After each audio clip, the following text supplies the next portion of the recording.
How do we use ne with a compound tense? If ne is used in a compound tense, which is a tense with two verbs, an auxiliary plus a past participle, like passato prossimo, for example, the end of the past participle agrees in gender and number with the pronoun. Here are a couple of examples. I ate some apples. Ho mangiato delle mele. Ne ho mangiate alcune. I ate some of them.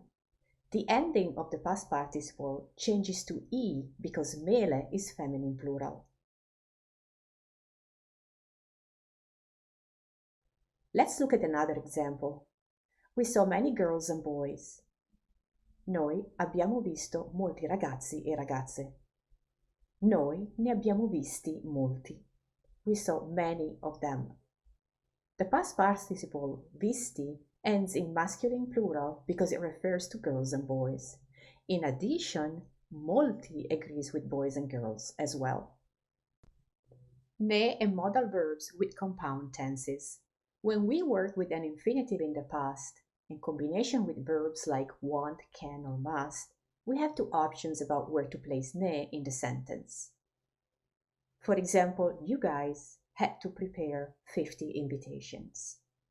Voi avete dovuto preparare 50 inviti. The first option would be to place ne before the verb. Ne avete dovuti preparare 50. Note the agreement of the past participle with the pronoun ne, which refers to inviti, masculine plural. The second option would be to attach ne to the infinitive after dropping the last letter of the verb at the infinitive. Avete dovuto prepararne 50. There is no agreement of the past participle when we attach the pronoun to the infinitive. Again, either option is fine. We use them both equally, and they actually mean the same thing.